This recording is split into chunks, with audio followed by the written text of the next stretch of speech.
What's up, guys? Brendan Schaub here. I built the ultimate badass truck. If you like Raptors, Raptor R's, that's cool. This is one of one. You won't see another one like it. And guess what? I'm giving it away. Look at this thing. You're not gonna see this anywhere else. It's a one of one F-150 Roush free runner. No stones unturned, linked up with the best of the best. Somebody's gonna win it.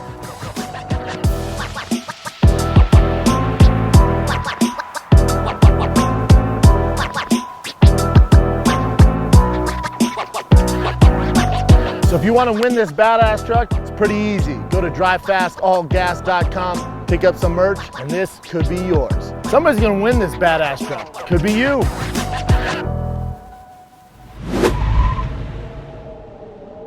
And now, Brendan Sick Boy Schaub. Yeah, what is happening, fam? It is Monday morning, June 24th. Summer is sizzling hot. It was 94 yesterday, about to be another 94 today out here in the valley. It is toasty. That's cool. Your boys headed to Alaska this week. Never been. Case, ever been to Alaska? No, sir. And you're not coming. Correct. Mark's coming. Correct. Chin's coming. Correct. Bryan's coming. Tiger's coming. And I'm going. Are you crunk for it, Chin? I'm getting more excited by the day. The only thing that sucks is packing all that stuff. I don't want to deal with that. I know it's annoying. The whole travel getting there. I wish I had a time machine, you know. And Lex is going. Oh, that's right. Lex is actually there now because he lives in Florida, so it's so far away. I have to leave a day early. Oh, snap. It's basically like going to Australia for him. Yeah. Is anybody rooming with Lex?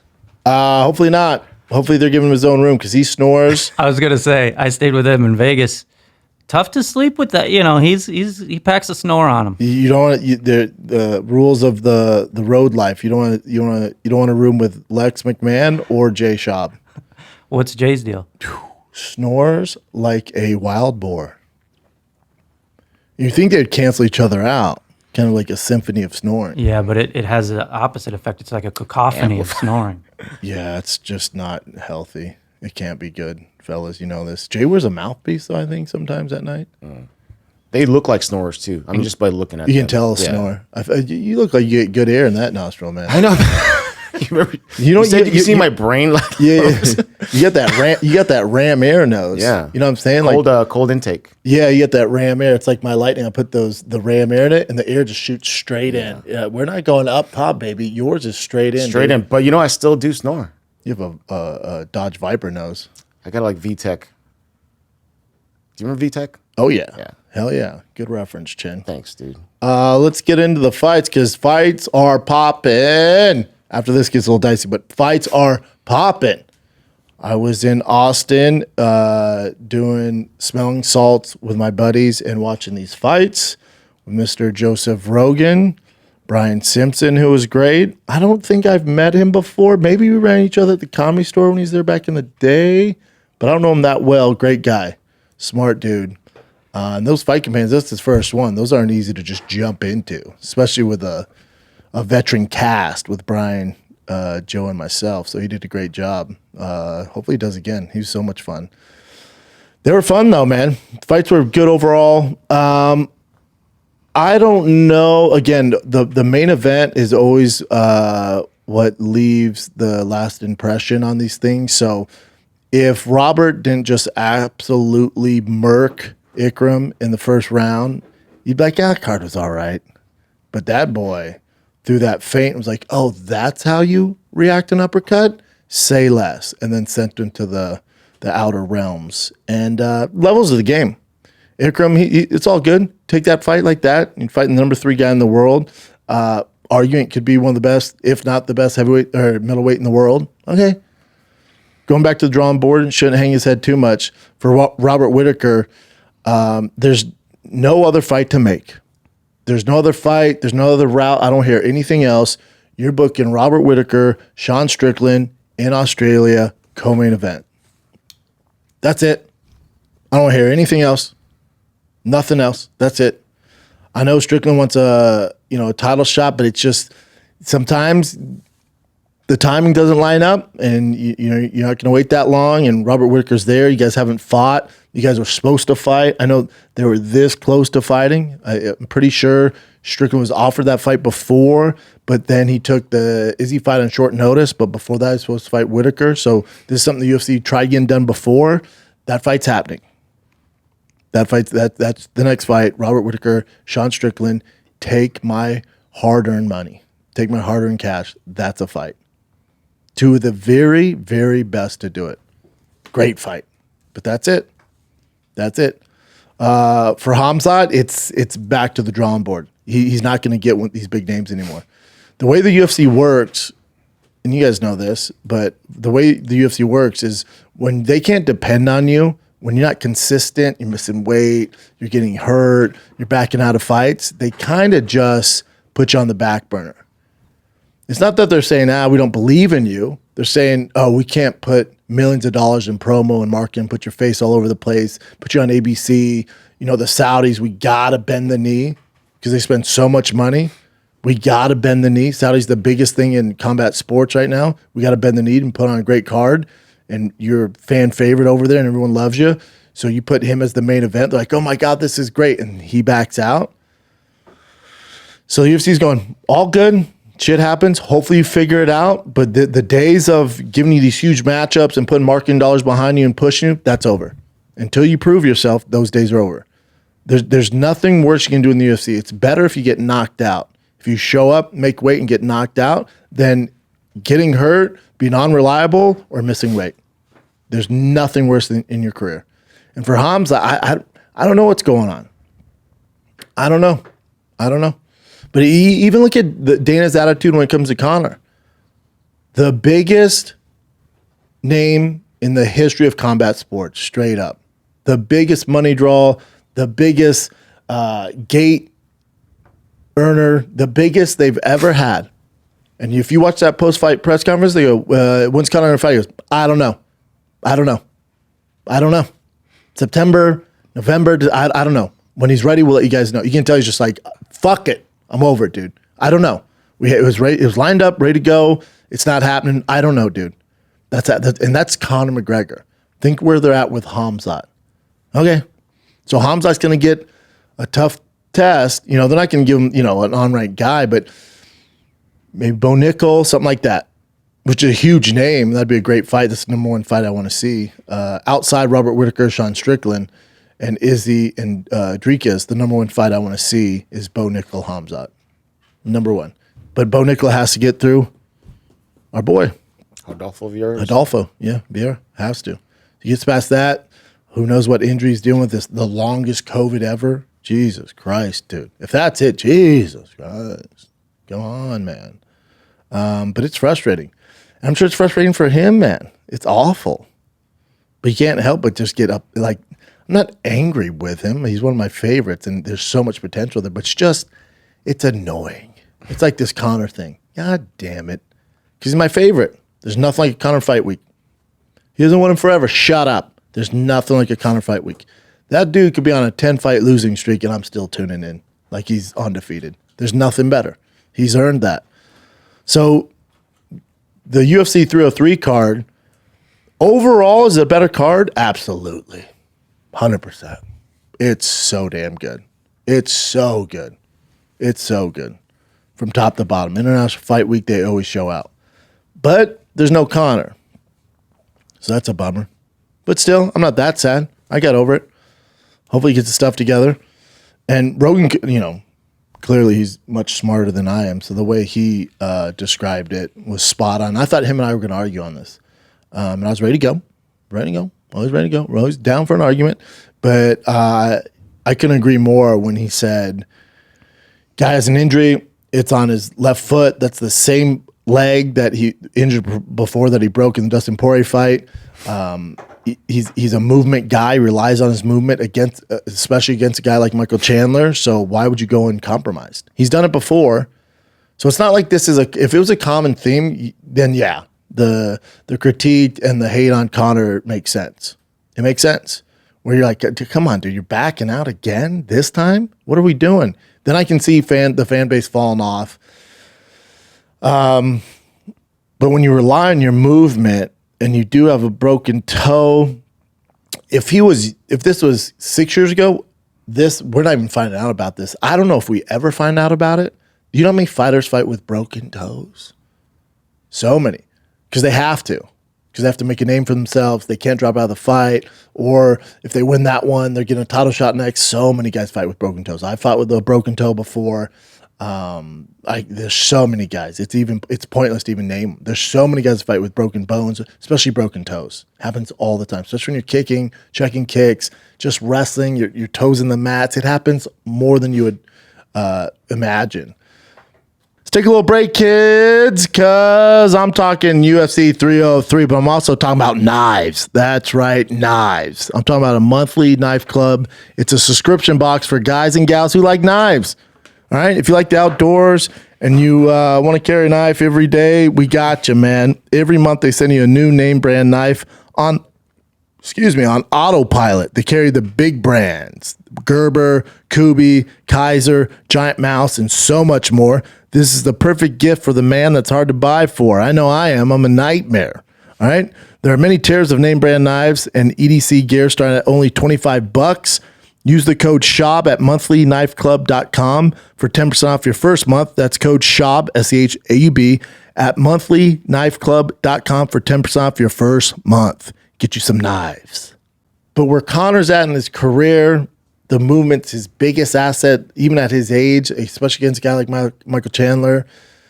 You don't have too much to prove. The fan base wants to see you, but why would you go uncompromised? Why would you do that?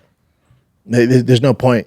And I said this on JRE, because if he loses this one, the ride's over. The ride's over. It's just the cons don't outweigh the pros, you know? It just doesn't make sense. Doesn't make sense. And now he put, go up. He put, Sure. No, go up to the quotes there. Keep going. No, where was the quote I'm looking for? Keep going up. So he goes, I'll be back, Chandler or not. What I don't like about that is, even for Chandler, like he's done a lot to earn this, and he's been like just waiting, because red panty night, right? And this is the fight. For both guys, this is the perfect fight, and it's the fight we need to see. I don't want another opponent for Conor, because unless it's going to be like an older dude, you know, like, is he beating the top three guys in whatever at 70, at 55, at 85? You know, I don't know what he's thinking. Those are tough fights, man. Tough fight. Chandler's, it's a good matchup. His style is pretty complimentary to usually how Conor gets his victories. It's a pretty good matchup, you know, for him. So it's pretty spot on for a comeback fight. Chandler's been out, you know. You don't want to fight a guy who's active and into it, some young kid who's just going to wrestle or something like that, or, you know, some savage. We don't want that. We want to win.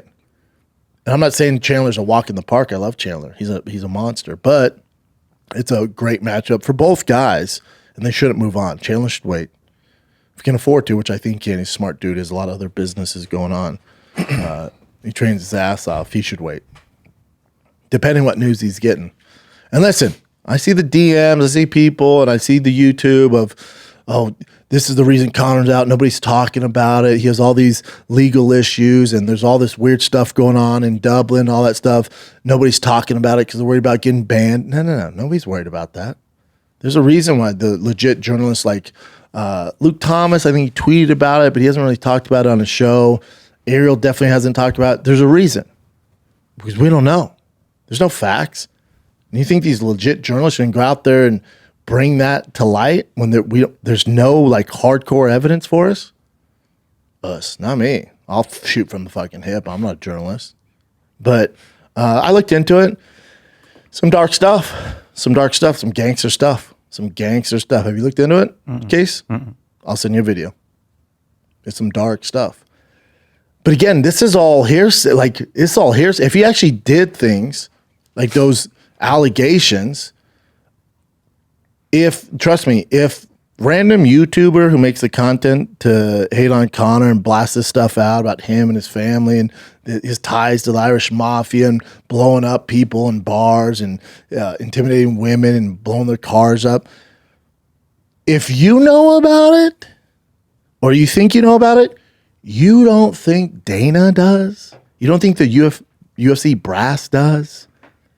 Or these outlets who hate Conor, you don't think they have more reliable sources than you do? It's a fun narrative. I get it. It's better than the truth. Broke his toe. Could he fight? Yes. Doesn't want to compromise his comeback fight because he loses, the ride's over. That's not a fun story. That sucks. You know what's fun? You know what's way more entertaining than the truth? Oh, dude, he's tied in with the Irish mafia, and he's intimidating witnesses, and there's this report here, and he blew up her car. He broke into a woman's house at 3 a.m. and stabbed the husband with 2 goons and mask on. This ain't The Departed. It's fun. You're like, what? This is a movie. That's way funner than the truth. Was training. Didn't have proper gear on, threw a kick, broke his toe. He could fight, but he wants to push it because he wants to be 100%. That's not fun. That's not sexy. Earth being round ain't sexy. Flat? Fun. Fun. MK Ultra? Sign me up. I'm all about it. I'm in, bro.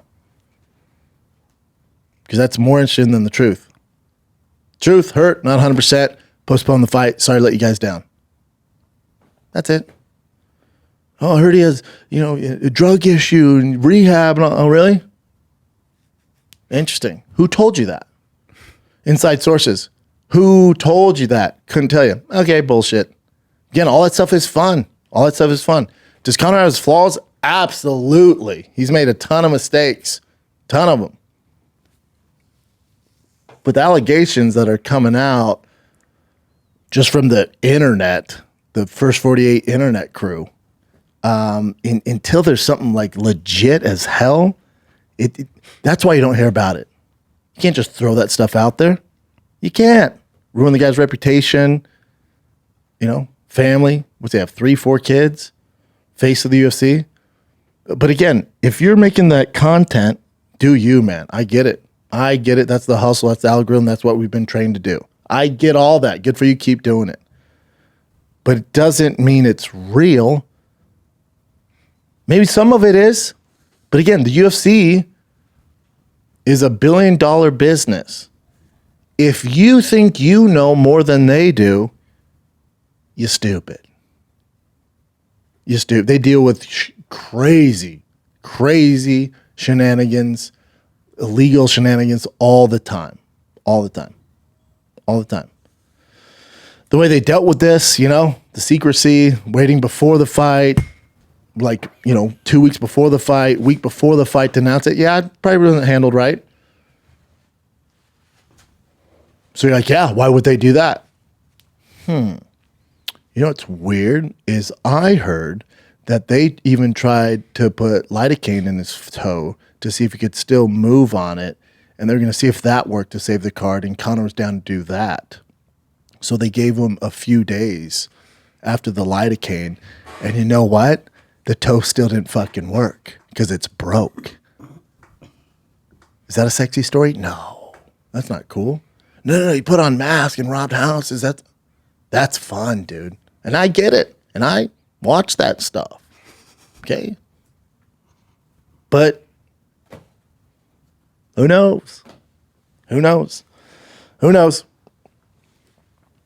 I still think the best fight on 303, by far, is Ian Garry and Michael Venom Page. I do. Alex Pereira, Jiri, short notice. They fought before. Great fight. Jiri had a lot of success early on in that fight, ended up losing. Does he have ways to win? Absolutely. If those guys fight 10 times, Alex beats him 9 out of 10 times. Jiri has too many issues with his defense and his mannerisms and his tendencies to beat a technician and a world-class striker like Alex Pereira. Can he beat him? Yep. Can he beat him on Saturday? Absolutely. Can he do it consecutively? No. Not a chance. He has too many holes. And one of my favorite fighters. First team, all violence. If you had a first team of all violence, you're giving out awards, UFC. You got Jiri, probably your team captain there. You got Justin Gaethje. You got Max Holloway. Rakic's on there. Guys that cause a lot of damage, a lot of pain, a lot of blood. Those guys are on there, you know? And Jiri's one of my favorites. The whole samurai thing, him disappearing for however long he does to sit in a room dark by himself and piss his pants. Gangster. I love all that. That's cool, dude. But that fighting style, even though he became champ, I just don't think you can have that reckless style and hold the belt consecutively. You're going to come across guys who are so fundamentally sound that they're going to be able to execute, and 9 times out of 10 are going to find a way to beat you through the meat and potatoes and through reps, and you're going to get caught with a guy like Jiri. Like I said, he can beat anybody on the planet 1 time, 2 times. But to do it consecutively, he's just, his style's not that way. It's not the way it works. But that's why we love him. First team all violent, samurai, king of chaos. That's him.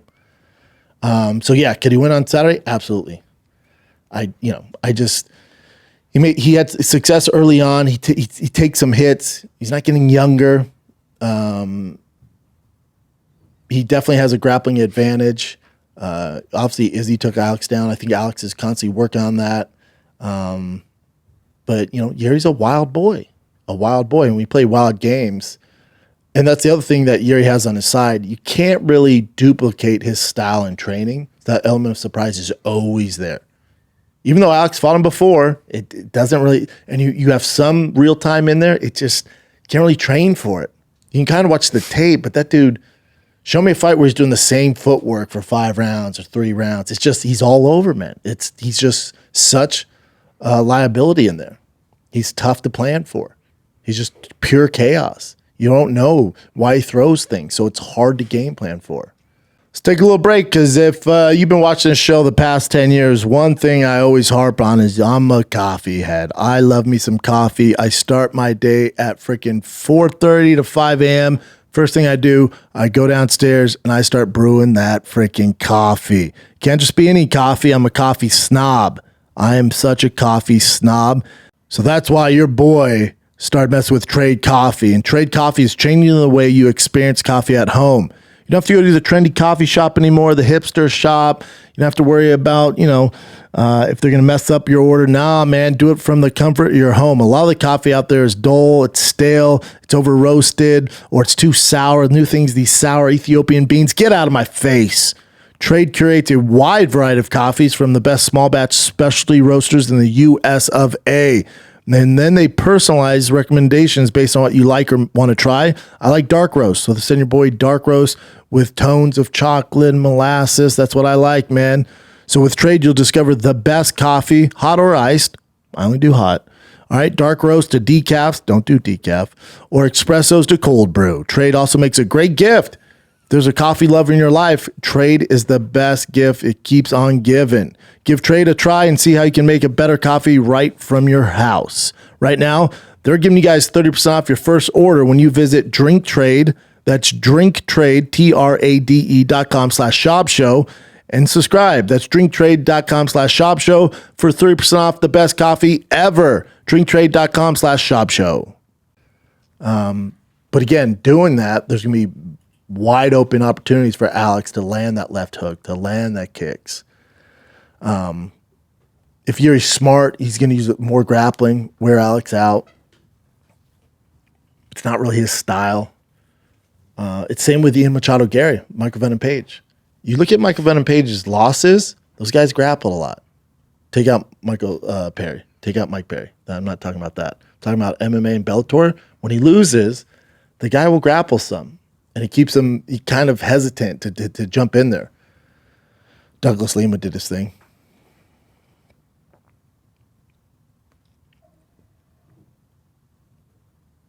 Logan Storley clearly did his thing. All grappling, split decision.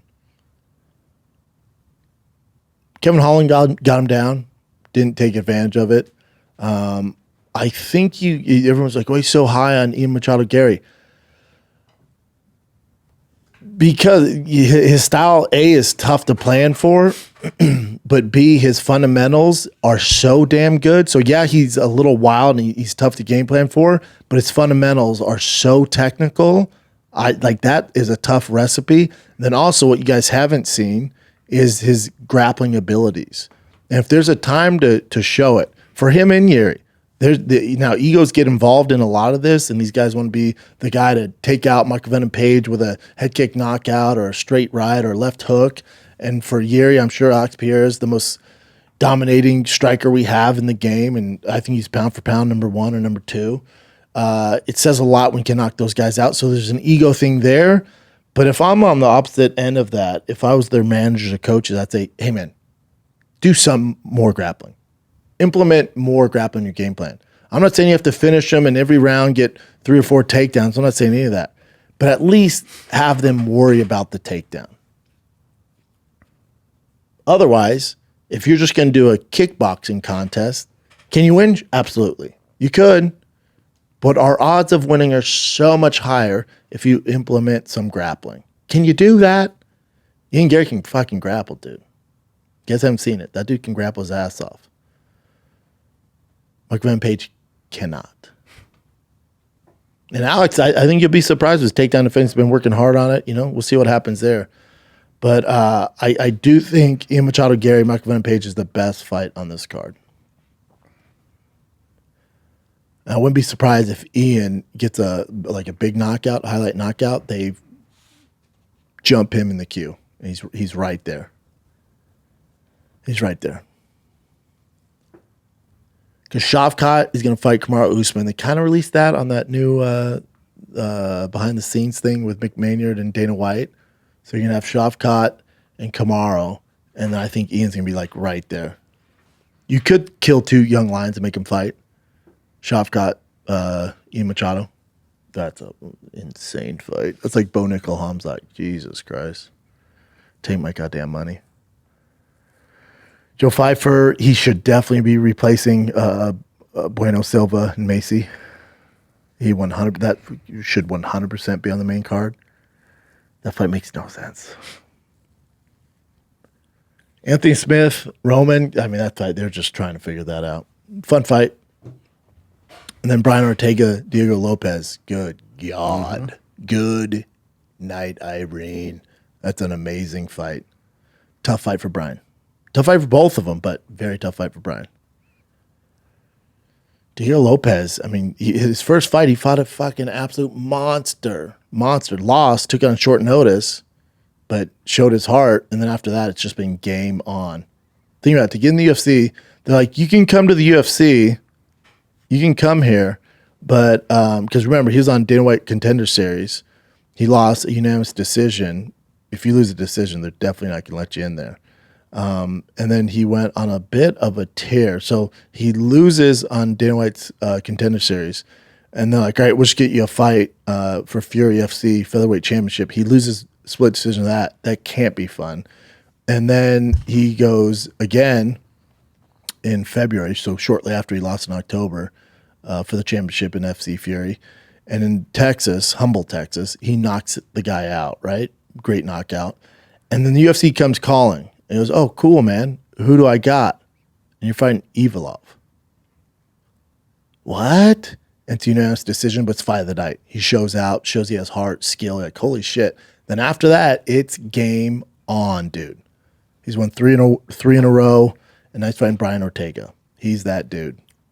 2 performance of the nights, a fight of the night in the loss, and on UFC 300, it's tough to get a bonus on that, but he starched Yusuf first round.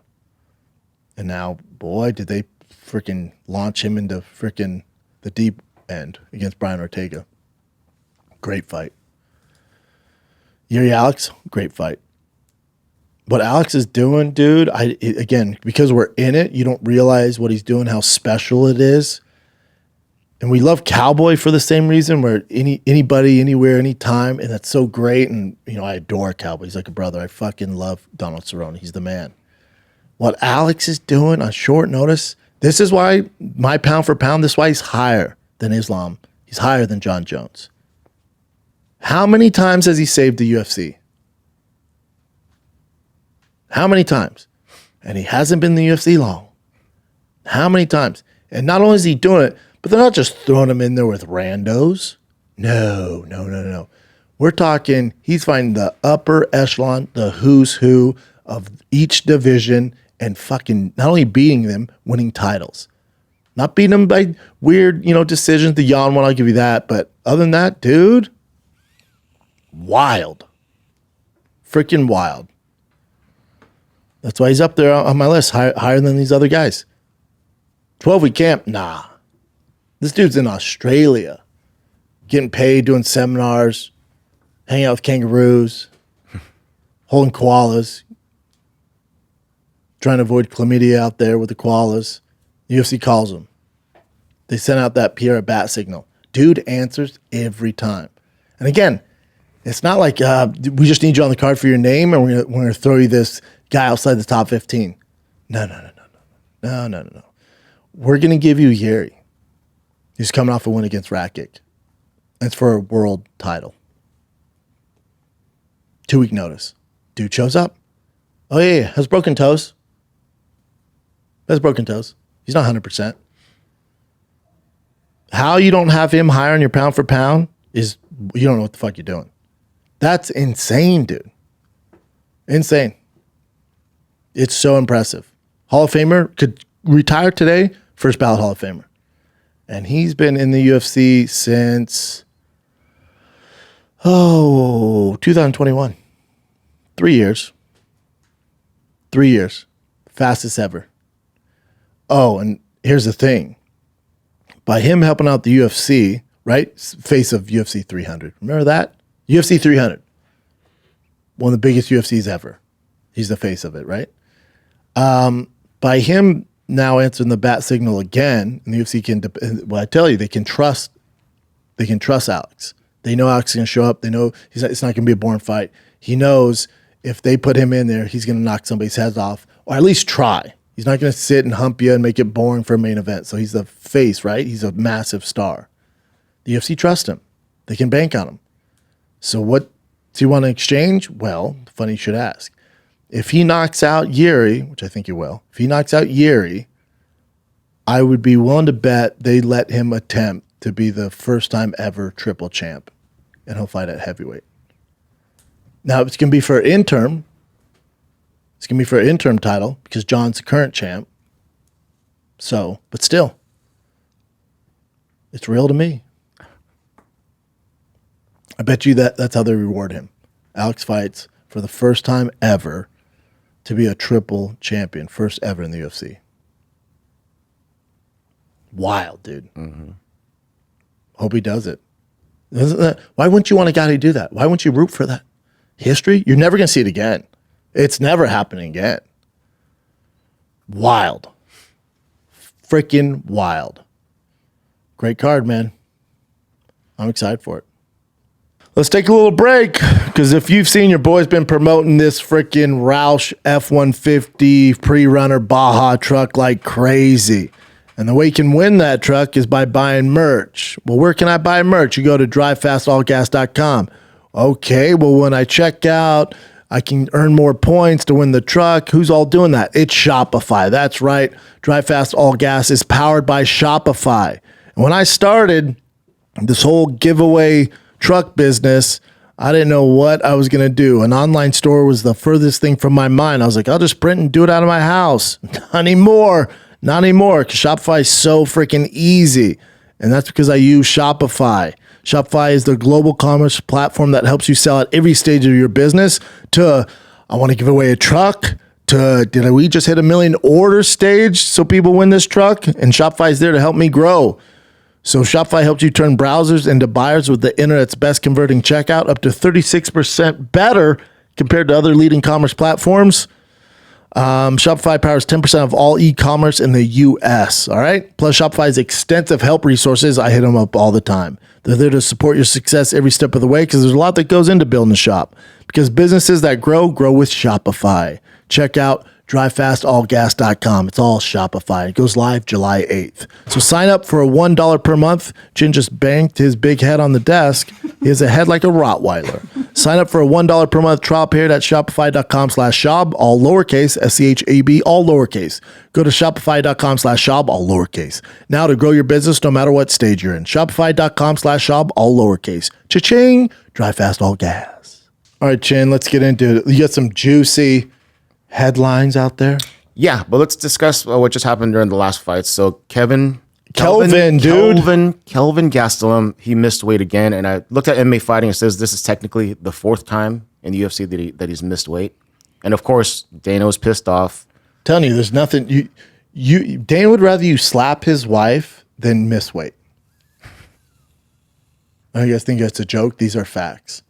Yeah. And then also, just from like, the rules of Fight Club that no one talks about, the fighters, how should I say this? The fighters, when you want to lose your peers' respect, miss weight. Because those fighters making weight, it's such a bitch. Like the last 5 pounds are like life and death. The last 2, the last 1, you see some guys on the scale where they're dragging their bodies up there. Like it's a fight, man. Like that's the toughest thing in sports. Is when you're kind of a bigger athlete and you got to make a certain weight. It's the mentally, physically, the most challenging thing, period. I don't know what sport you play. By far the most challenging thing. There's a respect thing. So when you miss weight, your peers are like, Yeah. For Kelvin, it's been a thing. It's been a thing. He's so gifted. He's so talented. He's older, And here's the thing. When you're older, it gets tougher to cut weight. Your endocrine system, everything, the thyroid, everything. It gets tougher and tougher as the older you get. So when he was like, I'll make you 170, I'm coming back, I'm better than ever. It's like, I hope. But the odds are against him. He might be forced to fight at 85. Yes. And then you have a show called Missing Weight. I know, that was the most hilarious. Tough. Hilarious. I dig it. I watched it. Well done. I dig it, Kelvin. But it's tough. He can still beat a lot of guys, though. That's the thing. But the UFC, we can't trust you. You miss weight 4 times. You're supposed to do this catch weight. Like I'm telling you, it's just self-sabotage to the fullest, man. The fullest. And I heard they were going to do a catch weight, and he can't even make 80. Yeah, it's back and forth. I don't know who. I'm obviously going towards Rodriguez's side because he would have made weight, but yeah. What's this? Listen, Dominic Cruz. This is from Bisping's point of view, referencing how Dominic Cruz would address this. Look at this. You don't want that guy addressed. You don't want him on the broadcast when you miss weight. Dominic Cruz, I know. A pro's pro. Listen, Dominic Cruz, if you were speaking to him, he would have said people miss weight on purpose. They use that as strategy because Kelvin clearly wasn't dieting throughout training camp. Yeah. It's a good strategy. Deny, yeah. If you're like 2 weeks out, a week out, especially a week out, but if you're 2 weeks out and you're like 17 pounds, there's guys that do it all the time. 17 pounds, 2 weeks out, they do it all the time. They have it down to a science. The team knows this. They're not stressed out about it. They do it all the time. Is it the smartest? No, but they do it, and a lot of them are world champions or top 5, top 10 guys. But if you're not that guy, and your team was like, dude, last time you made 170, this far out, you're only 8 pounds off. You're 22 pounds out. You're not going to make, there's nothing we can do. It's just going to cause issues and you're going to lose the fight. I think we miss weight. That's how that goes. It's also smart because you'd rather miss weight and win a fight. Which Kelvin did. Yeah. Call him Kevin one more time because you're fired. It's hard to do that. Kelvin? Yeah, the L is just, anyways, go on. Yeah, I hear you. Let's see what he put. On Instagram stories following the fight, he said the weight difference was a clear factor in the fight, most notably in the 3rd round where Gastelum landed some fight-clinching takedowns. D-Rod also said they ended up getting a new 6-fight deal and a pay raise. 30% of Gastelum's purse. Gastelum makes money, too, so that's pretty hefty, 30%. Bisping praised Rodriguez for his efforts and even gave Gastelum credit for his ability to keep his gas tank in check. He's always had a great gas tank. Always, always, always. And you don't have to cut weight, even better. I know.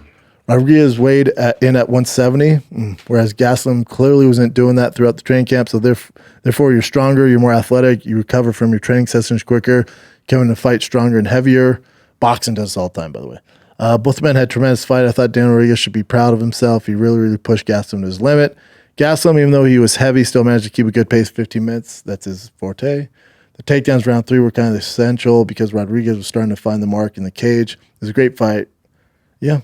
And then he ends with that, though. But Kelvin Gastelum, regarding the weight situation, should be ashamed of himself. Bisping cut a lot of weight. Bisping, never missed. Yeah. It's the number one way to lose respect from your peers. Number one way.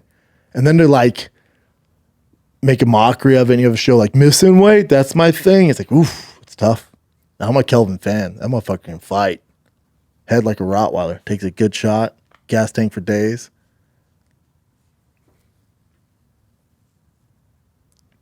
But I bet the UFC is going to force him to fight 85. Kind of like Hamzat. Remember Hamzat missed? Like, dude, what the? No. That's done. Because again, when they can't count on you, they're sick of that.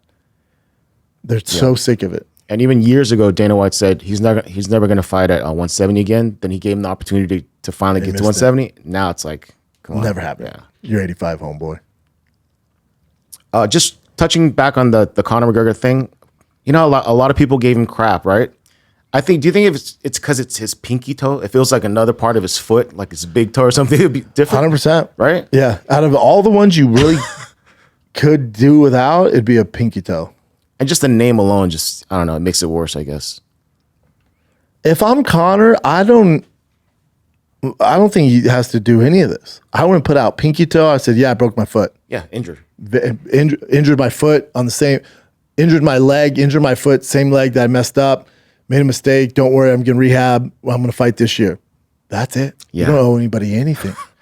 Don't post a pic of the pinky toe and then go at jail. Yeah. It's like, that's not pinky. And then especially if people haven't broken toes before, like it's a nightmare, dude. There's no way to heal it either. Yeah. Like there's nothing they do. You wear sandals, they might put a splint on it, but pinky, there's nothing. They tape it to the other one. That's it. There's nothing you can do. Mm-hmm. So for those that have never broken a pinky toe before and they post a picture of a pinky toe, you're like, oh, this bitch, Yeah. He posted a picture of that fractured pinky toe. He's like, there you go, chill, you moron. It's like, that's not the flex you think it is. But I mean, and then he has to point it out. Like he was like separated, like, oh my God. He's like, look right there. Like, well, that looks like a standard x-ray, sir. But yeah, so the chael thing was more like he was implying that Conor was in rehab. Remember he did the video with Daniel Cormier? He was one of that kind of, promoted that rumor and then he took it back. The info Chael's gotten, I've gotten. Same stuff. Now, is that funner than this stupid pinky toe? Hell yeah. Does that get clicks and is Chael trending? Is that, of course. Mm-hmm. It's not what I do. Would I do it to other fighters? Maybe. Not Conor. You're Conor Chill. Facts. What's this? Ryan Garcia officially got suspended for 1 year for his Osterring thing that happened during his God, talk about not knowing your demographic. Like for Haney, the way he's going about this, like, oh, where's all that shit now? 35-1. What's up now? It's like, you get beat up, dude. He did really get beat bad. Up, yeah. You get dropped like a motherfucker. Like we all saw that. And even records these days, I mean, in 20, 30 years, 40 years, when they're older, it's like, oh, remember that time Devin beat Ryan Garcia? I'm like, yeah, I think I did. Didn't? Oh, yeah. Look at the record. So in 30 years, that's a big deal. But now with social media, the way the picture is painted and the memes and the videos and the highlights, we all know you lost that fight, bud. There's nothing you can do. Yeah, well, the commission says 35-0. No, you're not. No, you're not. And for the record books, at least, it's declared a no contest. It's not like it's not overturned. It's a no contest. So he's still suing him. He's still coming after him. I think because it's a Golden Boy, they still haven't paid like Haney his full amount that he's supposed to get. No way. That's why I read something like that.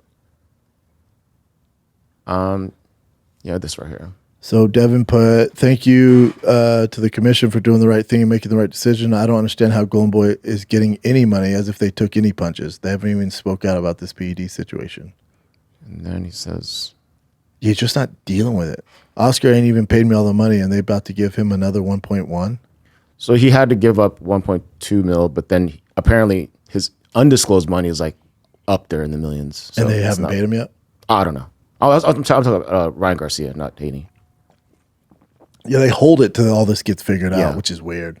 Like, why not just pay him what he's earned and then fine him, and then he pays you out of the fine? I hate that shit. Let's take a break. Ooh wee! UFC 303 is here, and I'll be fresh off the boat from Alaska, just eating a bunch of fish, watching just Jeffrey Dahmer these poor male fishes all night long. And I want to watch the fights from the comfort of my home, and I want to make bank, bro. So I partnered up with DraftKings Sportsbook, the official sports betting partner of the UFC.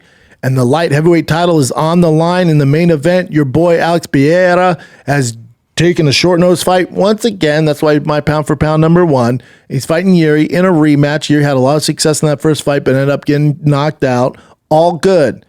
And speaking of amazing, I'm not just talking about Alex and Jiri. I'm talking about DraftKings. If you're new to it, listen up. New customers, you bet $5, you get $150 in bonus bets instantly. Download the DraftKings Sportsbook app right now. Use the code SHOPSHOW. That's code SHOPSHOW for new customers to get $150 in bonus bets when you bet just $5. Get that big fight feel. Only on DraftKings. The crown is yours. Gambling problem? Call 1-800-GAMBLER, or in West Virginia, visit www.1800gambler.net. In New York, call 8778-HOPE-NY or text HOPE-NY 467-369. In Connecticut, help is available for problem gambling. Call 888-789-7777 or visit ccpg.org. Please play responsibly. On behalf of Boot Hill Casino and Resort in Kansas. 21 plus, age varies by jurisdiction. Bonus bets expire 168 hours after issuance. Deposit and eligibility restrictions apply. See terms, eligibility, and responsible gaming resources at dkng.co/MMA. Okay, so I don't need to play this clip, but Chris D'Elia, your boy, did say that, or he posted that, Ryan Garcia actually did some stand-up comedy. I think this is Laugh Factory. Yeah, that's Laugh Factory. Okay, yeah. Ryan Garcia wanted to try, this is Chris saying this. Ryan Garcia wanted to try stand-up. I brought him on stage. We even did a face-off. It was wild. Crowd went bonkers. Respect. Yeah, it's tougher than it looks, isn't it, Ryan? He forgot. I'm sure Chris helped him, or someone helped him with his jokes, and he forgot him. Just started shadow boxing, and then we just went on a rant about how he didn't take steroids. Kind of wild that he did this, and kind of out of nowhere too. Ryan Garcia tries stand-up comedy and starts shadow boxing when he forgets his jokes. Worst comes to worst, I just start shadow boxing. I did see a little bit of it, and the crowd was actually pretty cool, though, considering, Yeah, they were cool. I think it's Ryan Garcia, I wouldn't wear shorts on stage, but that's me.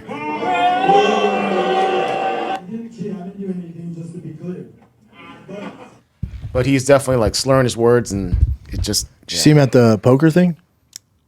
Oh yeah. Jimmy Butler shooting wanted to shots. Jimmy Butler wanted to kill him. Yeah. Or he's just so into poker. I can't tell. And Ryan's the one that posted that video, like the compilation of him doing. And that Dan crazy stuff. Blitzerian, he's like, I'm out here, man. You get a lot of girls. I get more girls, something like that. And I love Ryan. Ryan's a really good kid. He's going through something without a doubt. Well, his mom has cancer. He's dealing with this, with the the accusations of the steroids that they found. It's a lot. It's a lot for a young dude to handle, man. Yeah. I think there's music on this clip, so we won't play it, but that's the one you're talking about here. Yeah. Yeah. You just wish the best for him. He's a young kid. Hopefully he has the right people around him. And when he was here, he was great. Like I'm telling you, he's such a good person. Such a good person. person, man. It's tough, dude. Some of the stuff he says online, you're like, oh. Not that I don't condone it, but I root for the guy. I love really Ryan. Bad. Yeah. He's been saying it's really bad. And he's so talented. Hopefully he gets help. You guys talked about this on Fight Companion. Paige VanZant is going to be a part of Power Slap, and that's like this week, June 28th. So she's actually going to be this Saturday? It has to be, right? Oh my Saturday. God. Yeah. She's taking on short notice? How's her cardio? Psych! You guys say it's slap fight. There ain't no cardio. Come on, daddy. Yeah, man. I don't know why she's doing it. I don't know. It just blurs the lines even more. Like, again, with the slap fight, thing, the reason I hate on it so bad is because it was being promoted on the UFC's kind of platform. IG. So it blurs the lines, and they've tried so hard and all this work, and then you put in slap fighting. It's not the same thing. I'm not saying there's not a lane for it. Do you? I don't give a fuck. I don't care. Do you? And is it crushing on World Star and clips on TikTok with the young kids and they can see it, and is it getting crazy numbers? Sure. All good. Do your thing. I watch some of them. All Bisbee commentating. I told you guys last week I would do it. I get all of it.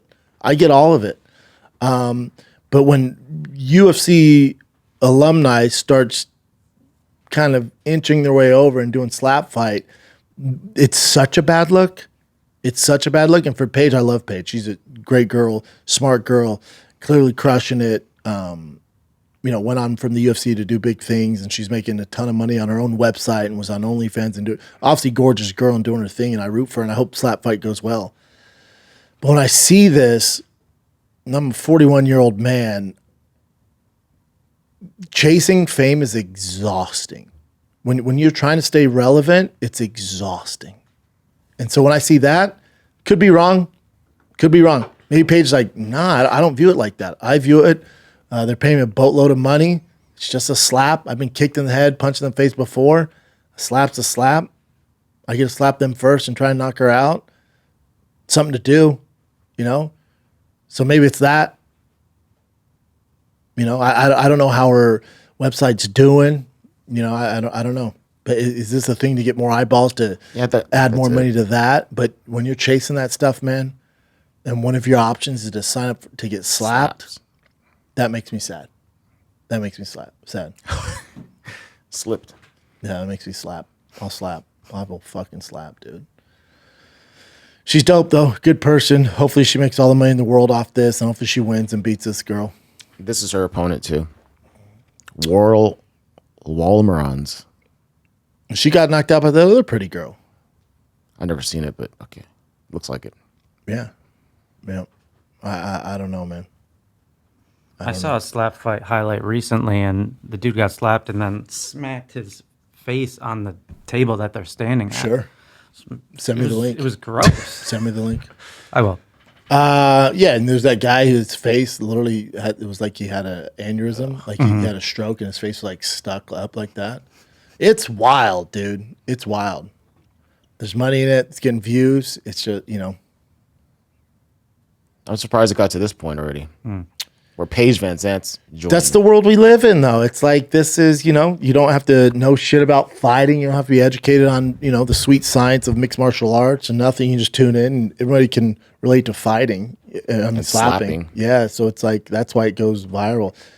It's just the current climate we're in. It just is, and that'll get more views than, some sick baseball double play that the guy's, been playing baseball since he was 6, and he's going against another pro. Like this would crush baseball highlights. Yeah, it's so instant, It's not good. It's not good. Boom. It's not good. It's not good. Yeah, I still don't like it, but It's not it's not that I don't like. I can understand how people watch it. Okay. I woke up on my Twitter this morning and watched some Russian dude die by drone. It's like, oh my God. It had 44 million views. So with this, it's like, yeah, I get it. But also, I don't view it, and this is my issue. Off the bat, why I was going hard in the paint. I don't view it. What I don't like is when you take away from the hard work and execution and discipline it takes to get to the UFC. I don't think people understand how fucking hard it is to become a professional fighter. A, it's so hard. B, to get to the UFC is a whole nother level of dedication. So when you blur the lines and I'm sure some of these slap fight people are great people. I'm sure they're disciplined in their own right. But you're talking about two different things. When you cross-pollinate those, you're taking away from legit world-class athletes. Legit, man. And it takes away from the hard work and all the amount of shit fighters have gone through the years. And Dana himself, man. The whole marketing team, the whole team, the people that put literally their lives, their health on the line to move the ball down the field, and then you just shit all over it and throw slap fight on it. It's not the same thing. There's nothing wrong with it, and make money do that. But don't conflate it. Don't confuse it for the casuals, for the people that are like, oh, Paige VanZant, slap fight? Oh, wow. And then, oh, man, those guys are, it's not the same. It's not the same. They're one's not a sport. It's not the same. No, please stop. Please stop. Don't do that, man. Because you're taking it. It's so hard to get to the UFC. And not only get there, but to get wins. You know how many people, anybody that starts fighting at a young age, or anywhere, young age, middle age, in their 20s, in their teens, as a kid, no one goes, oh my God, I just want to get to slap fighting. Never. Every woman, every man, every boy, every girl, when they start fighting, the number one goal is to get to the UFC. They might end up in PFL and Bellator and Ryzen. They might end up in all those. But the number one goal, every person that's ever put on gloves, their number one goal is to get to the UFC. When you start playing football, no one says, oh, I just want to be in the CFL, man. Oh, my God, hopefully I can play arena ball. Never. Every single person that plays football wants to get to the NFL. Every single person that plays soccer wants to get to the Premier League. So you have the best of the best. Every single person that is attempting to make a living in your sport wants to get to the UFC. Every single person. It is so goddamn tough to get there. Out of anybody that's ever fought, there's only 3,000 of us. There's only 3,000 in the world that got to the UFC. There's going to be more. But I think the total is around 3,000 from, I think, 93 to now. It's around 3,000. I want to fact check that. But I'm pretty sure it's around that number. Take another little break because I'm here to talk about O'Reilly Auto Parts, who are in the business of keeping your car on the road. I have a 20-year-old F-150 Ford Lightning. It's tough to find parts for it, but not at O'Reilly. Man, they are so friendly. They're helpful, and they have all the knowledge. And you have everything you need at that store. If they don't have it, they order it, or they go in the back. It's back in the stock back there. But they order it, comes up the next day. So O'Reilly Auto Parts, they got you covered. They have thousands of parts and accessories in stock, either in store or online, so you never have to worry if you're in a jam. All right? They'll test your battery for free. If it needs replaced, they got you. Windshield wipers, they got you. Brake light fix, they got you. Quick service, say less. So whether you're a car expert or a rookie, you'll find the employees at O'Reilly Auto Parts are super helpful. Best of all, they're friendly. I keep talking about my boy Casey. He helps me all the time. I hit this dude up nonstop for all sorts of random parts on my Ford Lightning. So the professional parts people at O'Reilly Auto Parts are your one-stop shop for all things auto do-it-yourself, and you can find what you need in-store or online. Stop by O'Reilly Auto Parts today. Visit them at O'ReillyAuto.com/shop. That's O'ReillyAuto.com/shop. O'Reilly. Now, worldwide and all the organizations and the feeders and all that, I'm not saying that. No, I'm saying in the UFC, upper echelon fight combat sports. 3,000. Yeah. Think how many people throughout the world have tried fighting, professional fighting. That's your odds of making it. And that's just getting there, by the way. Average career is 1.5 years. Let that sink in. The whole point of all this weird rant, this long-ass rant, the whole point is don't confuse slap fighting and the discipline that it's taken these elite athletes to get to the UFC at the highest level. Don't murky the waters, man. That's it. And they haven't been doing that lately. But now Paige, remember, I think Dana saw the criticism, like, all right, my bad. It's a business. This one's already booming. I was just trying to get some clout there. Okay. So now you'll see Slap Fight has their own thing, and they have all these celebrities. Tom Brady showed up and shit. He's pulling every string he can to get there, right? All good. I'd do the exact same thing. Build the business, dude. Use your resources. And he started posting just on Slap Fight. That's what you should do. And they were doing a good job, and I'm okay, and I was all right, do your thing, support it, whatever. And then you sign a UFC fighter. Fuck. Now we're going back. Because if you're fighting in slap fight league, I told you guys this a long time ago. If you see me fighting celebrity boxing, I don't have a lot of fucking options. If you see me in slap fighting, I have no options. Unless you're commentating. Correct. Yeah. I'm saying getting actually, slapped. yeah. No, if I'm commentating, sign me up. Yeah, Give me a paycheck. That's fun. I'd have so much fun. It'd be hilarious. But as far as if you see Brendan Schaub versus insert Mohawk Meth Man 3000 going down this Saturday at Tampa Bay, get your tickets. I'm not doing well. I can't afford my kid's school. That's why I'm doing it. I have no other fucking options. I'm at an all-time low if you see me in slap fighting or if you see me fighting Mario Lopez in Celebrity Box on ABC. I'm not doing well. Let's hope I don't get to that point. Paige might be different. Paige might, it's something different. It's new. It's exciting. I'm not hating on it. Do you? And I pray to God Paige wins. Paige gets knocked out. Again, here's the problem. Say Paige, say Izzy, say Strickland. I could see Strickland doing this shit. Say Strickland signed up for this while he was a current fighter, and it just happens. Not his fault. Shit happens. He loses the coin toss. I think that's how they do it. And some big dude slaps him, knocks him out first. Do you know what that does to his credibility? The average person, they don't realize what Sean's done in the UFC. They just know he was a former world champion. Now he's getting knocked down slap fighting. The waters are getting murky. It's not even the fucking same. Oh, his chin's gone. No. And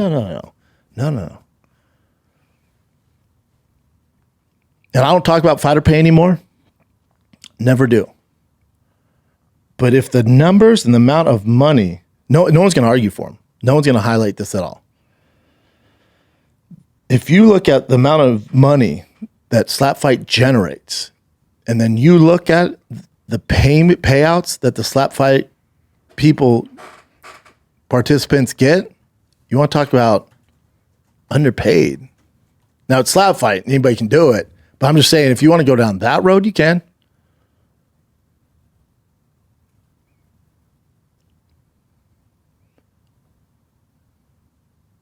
The highest a person's ever earned is $45,000. One fighter earned $45,000. Now, if you look at how much money, I don't know the books, how much money they bring in, and then if you want to do the percentage of how much they pay out, again, I'm not saying they should get paid more. I'm not saying that at all, because they can get anybody to do it. It's different. Again, the water's getting murky. I'm not comparing it to UFC fighters. I'm not doing that. I'm just saying as far as overall. So they made $450 million. And they got a combined 1 billion views.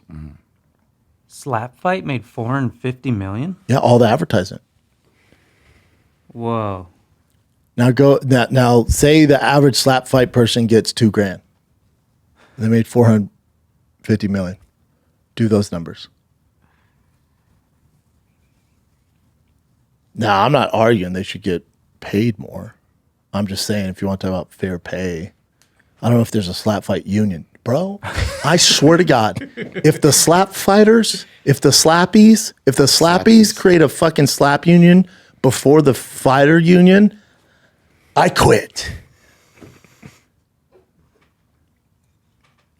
Power Slap has 6 of the top 10 YouTube shorts of all time. The UFC's 6 best YouTube short include 5 Power Slap. There you go. Confusing everybody. Yeah, Dana's crushing it with it. I think the average payout's about $2,000. They get a total of $450 million. Get yours, son. If I'm damn, what? Man, anybody slap, I ain't paying these bitches nothing. Health insurance, get the fuck out of here. I'm with Dana on it. What? But don't drug test him. What are you doing? What else you got, Jen? It's wild. Something to think about.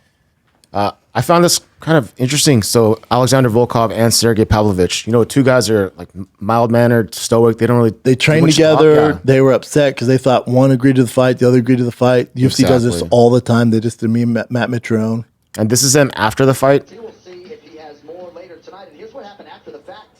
Friends turned foes. So Pavlovich pushed Volkov. And then, so basically you pretty much broke it down. So in this weigh-in part, they're basically going back and forth saying, like, why'd you say that I'm the one that, wanted to fight? I didn't want to fight. So that's how they became like angry with each other.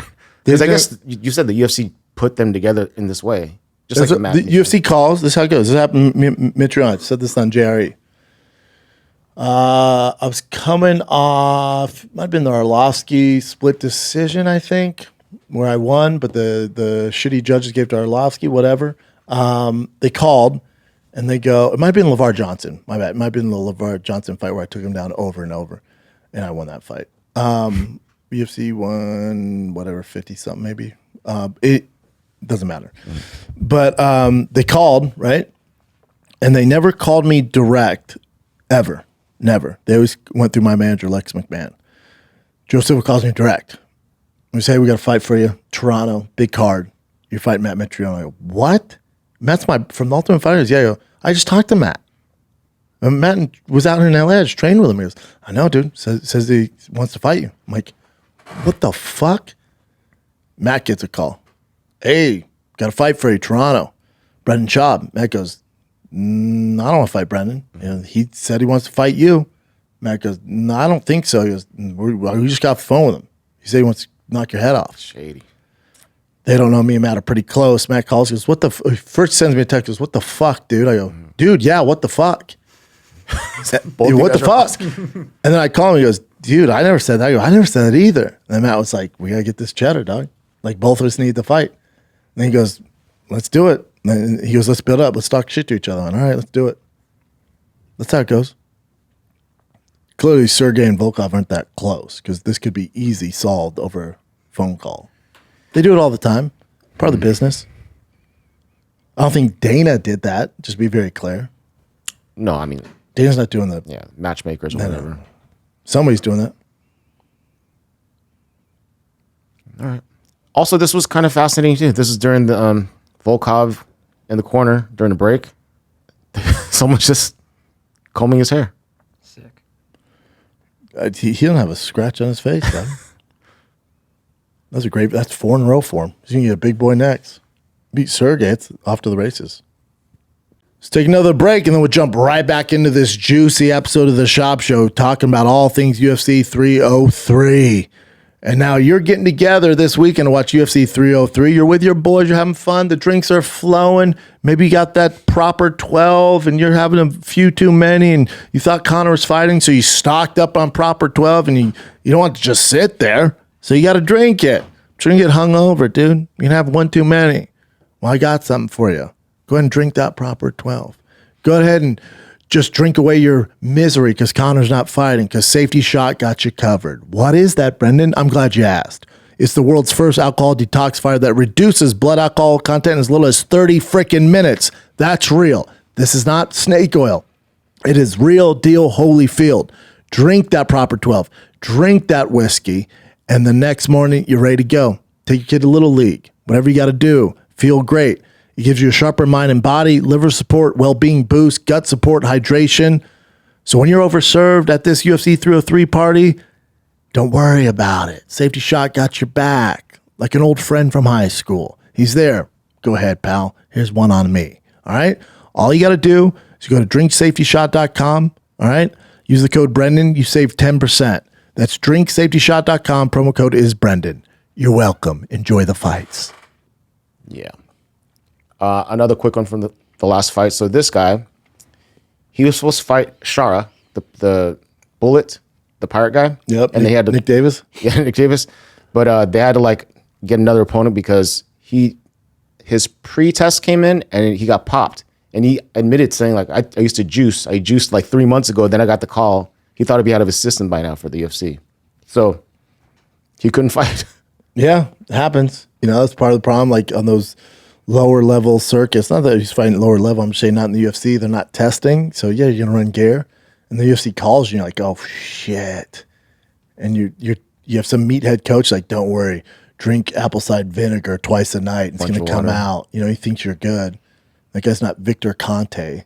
You know, some meathead from Gold's Gym, and then you piss hot. You know, that's the way it goes. All right, and then your boy Bo Nickel called out Shara after he saw the fight. After he saw his wrestling. Okay, after he saw his wrestling. Bo Nickel mops the floor with him, yeah. The UFC's not going to do that. No. Bo, you're going to fight Hidalgo, and then you're fighting Hamzat. Boom, boom. That's how it's going. Well, I'll just play this clip for you. This is former President Trump at a rally in, I think, Washington. Let me refresh. Tough. It is so tough. Dana White. Did anyone ever hear of Dana White? He's a legend, right? UFC, ultimate fighter, ultimate fighting, and he's a fantastic man. I said, Dana, I have an idea. Why don't you set up a migrant league of fighters and have your regular league of fighters, and then you have the champion of your league. These are the greatest fighters in the world. Fight the champion of the migrants. I think the migrant guy might win. That's how tough they are. You'd be He surprised. didn't like that idea too much, but actually, it's not the worst idea I've ever had. He's clearly joking. I know, but it's just He should have done that. one even better and said slap fight. Even though the audience is like, what? But he should have said slap fight. Like, have him do a slap off. He's just being silly, just joking. But that'll be the news. Migrants, he wants them in a steel cage, cockfighting. Yeah. Silly joke. This is BKFC 62. This guy ended up fighting the ref. I'll just show you real quick.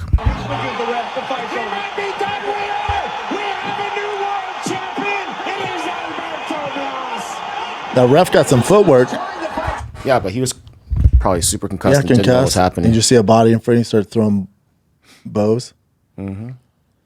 Too bad that ref doesn't have wrestling. Fucking shoot a double, dog. Protect yourself. This was bad. Oh, you saw this then, right? Yeah. Oof, bad. So I'll just play real quick. Excited about Team Combat League. As a fighter, knowing you're only getting one round, you go for the gusto. And Williams is asking for it. Oh, Williams just went down. Whoa. Williams. So it was a boxing match, and the guy Williams, he got hit, and then it didn't look too bad either, but then he just short circuited. And it almost looked like he was kind of joking around, like, you know, from the almost back. like feints or something. Like he was like just joking around, and they just face first plants into the ground. Yeah, that shit used to happen on this fight game I had on my computer. Like it would just like the game would freeze and the fighter would like freaking, glitches. Know? Yeah, that's what it looked like, a glitch. But apparently he's fine now. But just your brain short circuiting, like firing, like And that's horrible. I think most of it had to do with dehydration. That's what he said. But he was fine afterwards. Yeah, getting punched in the fucking face. Yeah, that's not cool. Longest seizure ever, he said. Oh, one of the ring girls said that.